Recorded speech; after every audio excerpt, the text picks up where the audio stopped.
Grécia volta a estar no centro das atenções. O risco de default é quase uma certeza para os analistas. Para o Nobel Paul Krugman, é uma questão de dias para a situação na Europa resvalar. Enquanto isso, voltam a pedir-se respostas aos líderes europeus. A Grécia, em análise neste Conselho Consultivo, com as presenças de António Gaspar, Pedro Fontes Falcão, João Sobral e Joaquim Pinto, que hoje se junta a este Conselho Consultivo. Aliás, vou começar por si, pelas declarações de Paul Krugman, que diz que é uma questão de dias para a situação na Europa resvalar. Uma questão de dias. Será que se vai conseguir dar a volta ou, por outro lado, o default é tido como certo? Como é que vão ser estas próximas semanas? Bom, acho que em primeira instância devemos ter esperança, não é? Que as coisas não vão resvalar, porque a acontecer poderá ser problemático. Parece-me que, aliás, hoje já surge o envolvimento dos Estados Unidos nesta questão.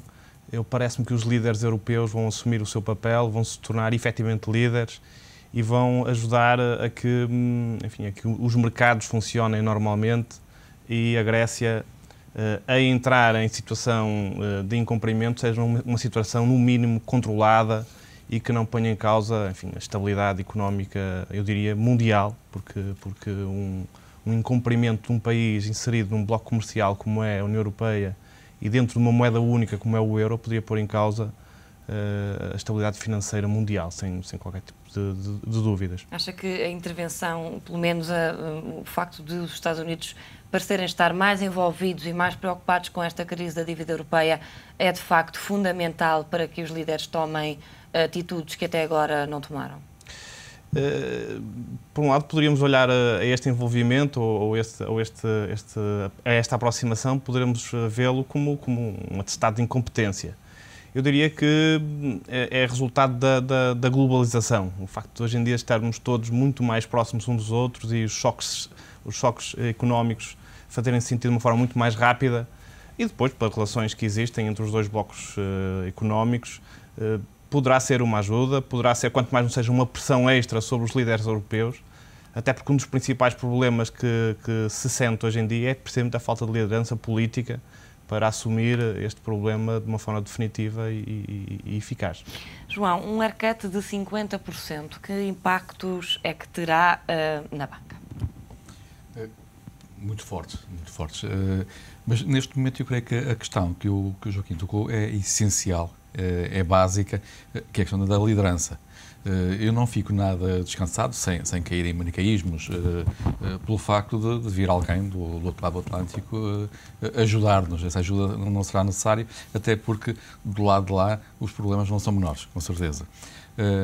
A questão é que esta exigência que está a ser feita à banca reflete, acima de tudo, uma falta de visão da liderança, de quem lidera, mas de quem lidera os diversos países e os diversos organismos, no sentido de estarem a exigir algo que sabem que é extremamente difícil de obter. Mas haveria outra solução para este problema que não o envolvimento da banca?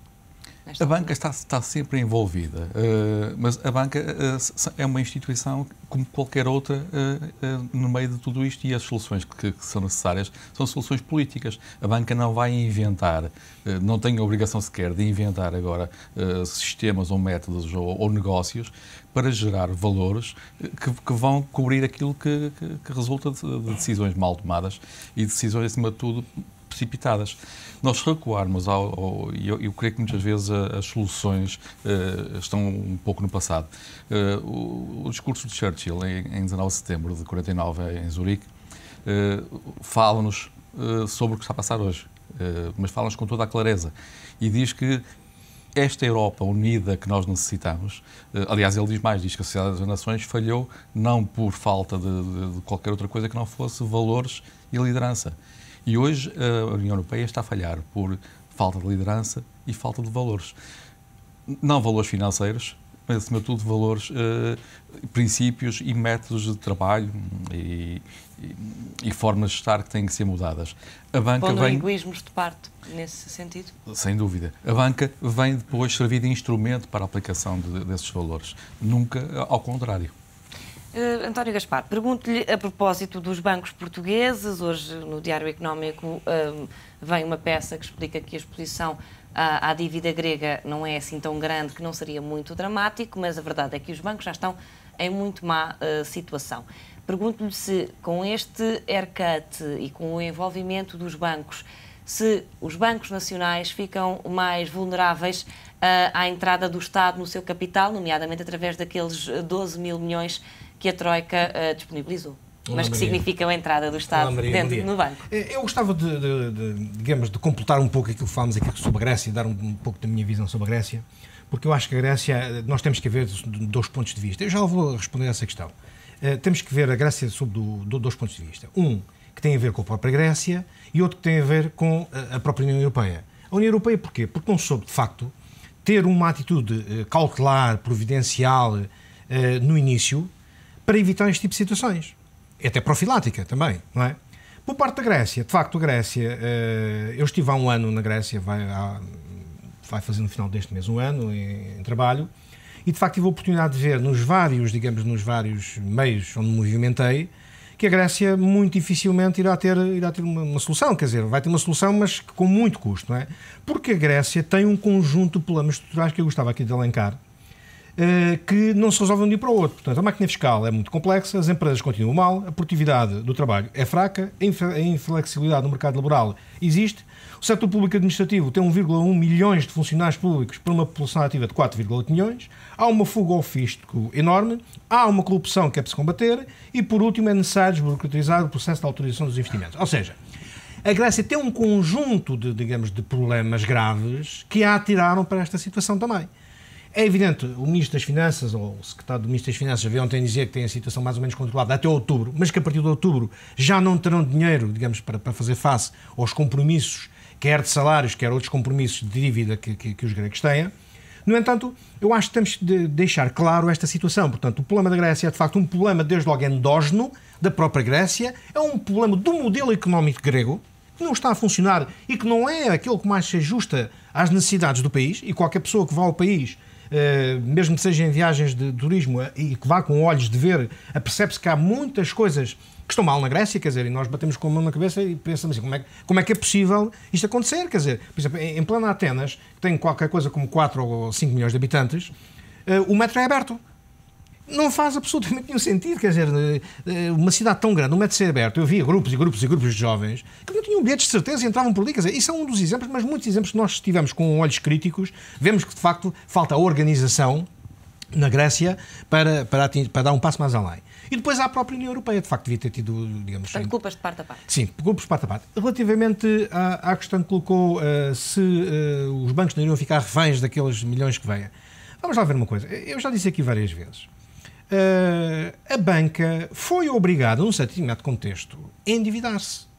Para quê? Para o setor público administrativo, para financiar o setor público administrativo e o setor empresarial do Estado. Ora bem, a banca, se o Estado pagasse, quer no setor público administrativo, quer no setor empresarial do Estado, pagasse os valores que estão em dívida e que estão em mora já, não é? A banca não tinha necessidade nenhuma de financiamento externo, dos 12 mil milhões ou do que quer que fosse.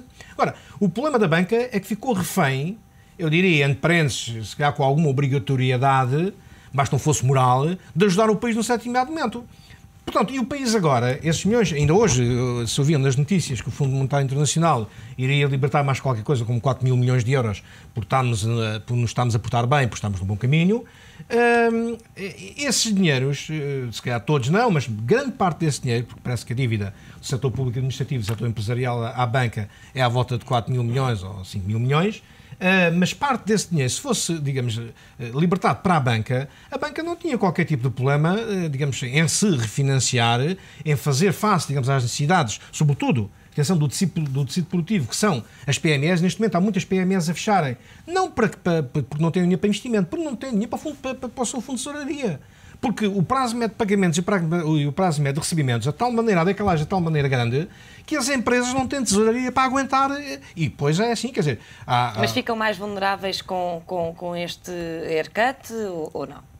Quer dizer, vamos lá ver uma coisa. Quando há qualquer coisa que em termos como é que dizer, em termos de apreciação do setor, de qualquer setor, seja ele qual for, lança algumas dúvidas, lança algumas suspeitas, naturalmente que ficará sempre, o grau depende dessa vulnerabilidade, enfim, poderá ser maior ou menor, mas não ficará, eu diria, não ficará exatamente como estava, não é? Agora, as pessoas também têm que perceber, os analistas, sobretudo, que fazem a análise desses temas, têm que perceber que a banca está assim, não, eu diria, se calhar, não por vontade própria, mas por indução no tempo, que há um ano e tal, de certas determinadas, digamos, comportamentos da banca, sobretudo em comportamentos creditícios, direcionados para o setor público administrativo, para o setor empresarial do Estado, que a veio colocar naquela situação. Porque financiamento ao Estado. Mas agora só para terminar, muito rápido, eu acredito que a banca, em termos estratégicos da própria banca, tinha muito mais interesse em fornecer crédito às atividades produtivas, às PMEs,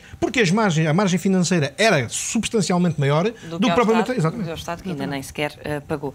Pergunto-lhe, agora fala-se neste incumprimento ordenado, será suficientemente ordenado para que se evite o contágio ao setor bancário ou, ainda assim, haverá sempre contágio e de que forma é que esse contágio será feito se, de facto, for de forma ordenada? Qual é aqui a grande questão? É que, obviamente, pode ser feito e a fazer-se, obviamente, deverá ser feito de uma forma ordenada. Agora, não se sabe, não há um total acesso a toda a informação e a todas as interligações que existem no mundo, seja a nível bancário, seja mesmo a nível de empresas. Ou seja, embora se possa tentar identificar quais serão os problemas que irão surgir e as situações que irão surgir caso haja um haircut ou quer que se faça à Grécia, há sempre o receio de algo que as pessoas não saibam, mas que possa acontecer. Ou seja, por exemplo, em relação aos nossos bancos, realmente a exposição parece ser pouca. O BCP, ao ter um banco na Grécia, obviamente estará mais exposto. Não quer dizer que seja totalmente negativo, mas pelo menos a exposição é maior. Agora, a questão que se coloca é, não se sabe até que ponto é que produtos, por exemplo, estruturados, onde não é claro o que é que está lá dentro, muitas vezes produtos estruturados mais complexos, uma caixa negra, não se percebe bem o que é que lá está dentro, como é que eles foram montados, e portanto a dívida à Grécia, ao haver, por exemplo, um haircut, irá prejudicar imediatamente quem detém a sua dívida, mas também, ao afetar essas entidades, pode afetar todas as outras entidades que estejam com elas interligadas e, assim, acabar por se espalhar o efeito por todo o mundo, porque na prática... E daí a economia real é um passo, não é? E, obviamente, se os bancos não estão bem, a economia real vai sempre sofrer, porque os bancos alimentam parte do oxigénio das empresas, do mundo corporativo, mundo real, também dos particulares, obviamente é dado pela banca.